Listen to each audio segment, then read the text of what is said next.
Astro సిండికేట్లో మీ personal and business promotions కోసం కింది నెంబర్కు కాంటాక్ట్ చేయండి.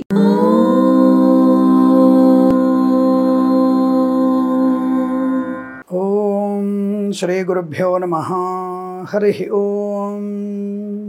లక్ష్మీం క్షీరసముద్రరాయతనయాం శ్రీరంగదామేశ్వరీం దాసీభూత సమస్తదేవవనితాం లోకైకదీపాంకురాం శ్రీమన్మందకటాక్షలబ్ధైభవత్ బ్రహ్మేంద్ర గంగాధరాం త్వాం త్రైలోక్యకుటుంబినీం సరసిజాం వందే ముకుంద ప్రియాం.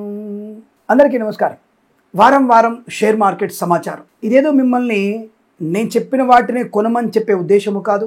ఒకవేళ నేను 85,000 88,000 కోట్లకి సెన్సెక్స్ వెళ్ళబోతుందని చెప్పగానే నమ్మవలసిన అవసరం కూడా లేదు. మీ యొక్క అనుభవాన్ని, పెద్దలు చెప్పినటువంటి సూచనలు తీసుకునే ప్రయత్నం చేయండి. జ్యోతిష అంశ ప్రధానంగా ఏ నామంతో ఉన్నటువంటి షేర్లు వృద్ధిలో ఉంటాయి అనేది చెప్పడం కోసం మాత్రమే నా ప్రయత్నం. జ్యోతిషం అంటే అంతే. ఫలాని ఎల్లయ్య కృత్తికా నక్షత్రం మేషరాశి, మేషరాశి వారికి పుల్లయ్య హస్తా నక్షత్రం కన్యారాశి. ఈ ఇద్దరికి అనుబంధం ఎలా ఉంటుంది, ఇద్దరు కలిస్తే ఎటువంటి భావాలు ఉంటాయి, ఇద్దరి మధ్యలో ఉన్నటువంటి వ్యక్తిత్వం ఎలా ఉంటుంది, ఇలా చెప్పడం కోసం ప్రయత్నం. అలాగే ఈ రోజు ఉన్నటువంటి షేర్లలో సపోజ్ ఐసిఐసిఐ అనుకుందాం. ఈ ఆ అనే అక్షరంతో అలాగే ఈ రోజు ఉన్నటువంటి నక్షత్రాన్ని ప్రధానంగా చేసుకుంటూ ఈ వారం ఉన్నటువంటి ఏ నక్షత్రాలు ఏ రాశుల ప్రధానంగా ఈ యొక్క ఐసిఐసిఐ అనేటువంటి షేర్ వృద్ధి పొందుకునే అవకాశం ఉంది చెప్పే ప్రయత్నం. కోటక్ మహీంద్ర అనుకుందాం ఎగ్జాంపుల్. కో అనే అక్షరం కేకో హాహి పునర్వసు. ఈ నక్షత్రానికి ఈ వారం ఉన్నటువంటి తారాబలం సరిపోయిందా? కోటక్ షేర్స్ బాగుంటాయా? ఇవి గత సంవత్సరంలో గత 6 నెలల క్రితం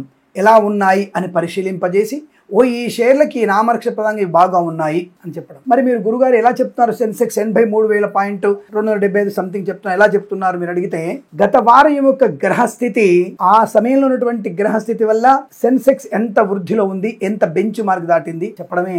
ఆ వారంలో ధన లాభాధిపతి ఎవరవుతున్నారు, ఆ లాభాధిపతి ధనాధిపతి ఇచ్చినటువంటి సంఖ్యను మనం అనుసరిస్తూ ఇంతవరకు ఎదగవచ్చును, ఇంత ఆర్థిక ప్రయోజనాలు పొందుకోవచ్చును అని చెప్పగలిగే స్థితి కనబడుతోంది. అలా చెప్పడమే జ్యోతిష ధర్మం. అంతేప నాకు నిఫ్టీలోకి వెళ్ళి నేనేదో యాప్లోకి వెళ్ళి నేను 4 షేర్లు కొని నేనేమి అలా చేసేవాడిని కాదు. ఈ విషయాన్ని గమనించ ప్రార్థన.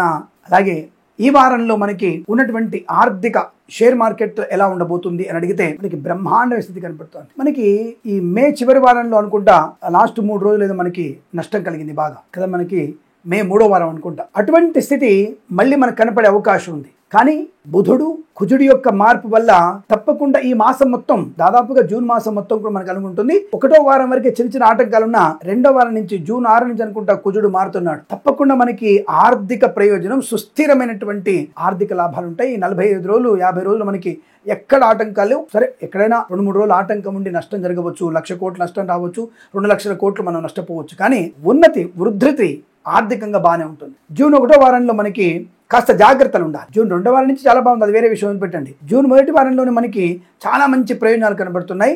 కానీ మంగళవారం గురువారం ఏమాత్రం బాగాలేదు. అంటే జూన్ 2వ తేదీ నుంచి 6వ తేదీ వరకు కాస్త జాగ్రత్తలు పాటించాలి.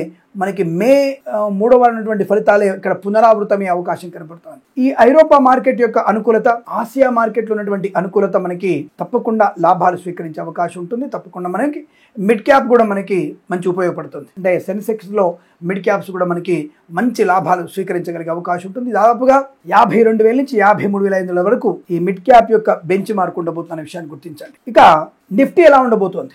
26,000 దాటబోతోంది. 26,000 దగ్గర నిఫ్టీ ఉండడానికి అవకాశం. దాదాపుగా 25,000 చిల్లర నుంచి 26,000 వరకు మనకి బెంచ్ మార్క్కి మనం చేరుకోబోతున్నాం. అంటే మన యొక్క ఆర్థికంగా ఎలా ఉండబోతుందో చూడండి. ప్రపంచంలో 3వ ఆర్థిక వ్యవస్థగా మనము ఎదగడానికి ఈ సంవత్సరంలోనే అవకాశాలు బలుడున్నాయి. ఎందుకంటే మన యుద్ధానికి బెంబేలెత్తిపోయారు ప్రపంచ దేశాలన్నీ. తెలివైనటువంటి యుద్ధం చేశాం మనం. కాబట్టి ఇక్కడ మనకి ప్రపంచ వ్యాపారం కూడా మన కనుసన్నలో ఉంటుంది. మనం ఎట్లాగూ ఈ యొక్క సెప్టెంబర్ నుంచి అమెరికా భారత్ యొక్క వాణిజ్య ఒప్పందాలు కూడా మనకు ఉపయోగపడే అవకాశాలు బలంగా కనబడుతున్నాయి. ఇంకా సెప్టెంబర్ నుంచి అవి మంచి ప్రయోజనాన్ని పొందుకోబోతున్నాయి. అవి అనుకూలతను పొందుకునే అవకాశాలు ఉంటాయి. కాబట్టి ఈ వారంలో మనకి సానుకూలవంతమైన శుభ పవనాలే కనబడుతున్నాయి.